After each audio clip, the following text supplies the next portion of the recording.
চীনের মহাপ্রাচীরের নাম শোনেনি এমন মানুষ পৃথিবীতে খুঁজে পাওয়া যাবে না। চীনে এই প্রাচীরকে ডাকা হয় ছ্যামছং নামে। পৃথিবীর সপ্তম আশ্চর্যের একটি হলো চীনের প্রাচীর। চীনের প্রাচীর বলতে কোনো একক প্রাচীরকে বোঝায় না।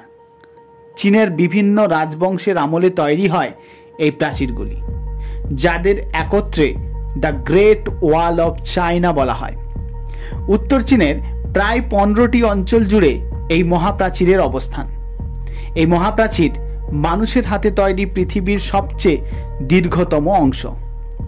মহাপ্রাচীরের সবচেয়ে প্রাচীন অংশ প্রায় 2700 বছরের পুরনো। খ্রিস্টপূর্ব 770 থেকে 276 সালের মধ্যে প্রথম এই প্রাচীর নির্মাণ হয় এবং সর্বশেষ নির্মাণ কাজ চলে 1878 সালে কিং রাজবংশের আমলে।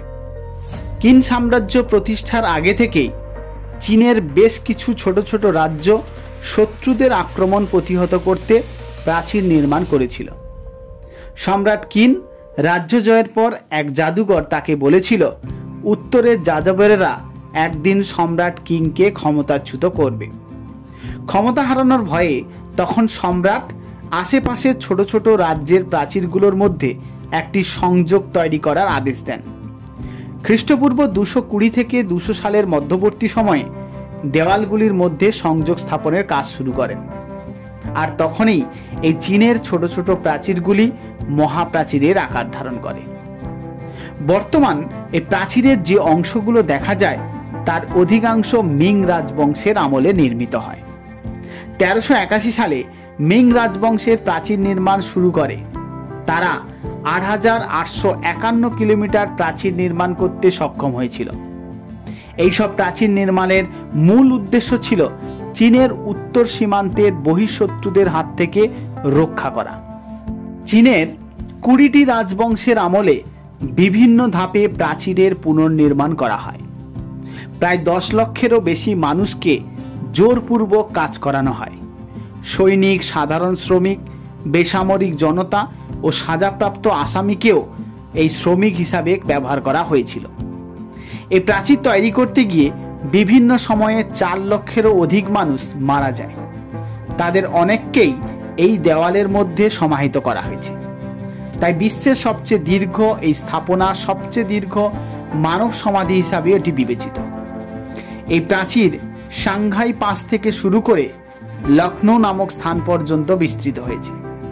কয়েক হাজারেরও বেশি সময় ধরে নির্মিত হয়েছে এই প্রাচীরটি, যার দৈর্ঘ্য 21,196 কিলোমিটার এবং যার উচ্চতা প্রায় 20 ফুট।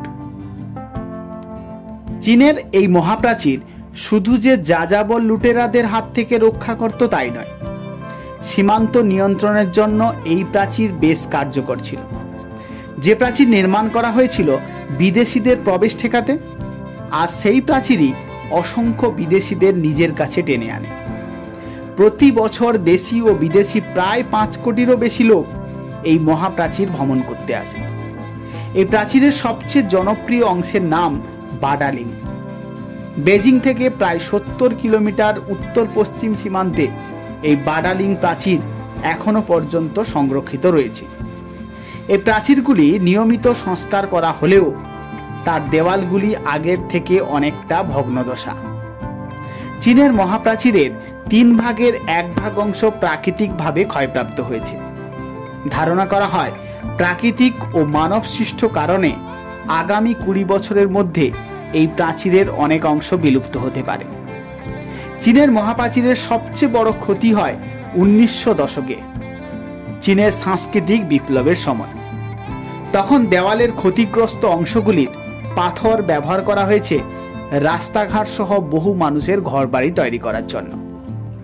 90 দশক পর্যন্ত অনেক অসাধু লোক এই প্রাচীরের পাথরগুলি চুরি করে বাণিজ্যিকভাবে বিক্রি করতে থাকে। সে সময় যদি এত পরিমাণ পাথর যদি না সরানো হতো, প্রাচীরের অনেক অংশই আজ হয়তো অক্ষত থাকত। আজকের ভিডিওটি কেমন হয়েছে কমেন্টের মাধ্যমে জানান। ভালো লাগলে লাইক দিন, শেয়ার করুন। এই ধরনের নতুন নতুন বিষয় সম্বন্ধে জানতে আমার এই চ্যানেলটি সাবস্ক্রাইব করুন।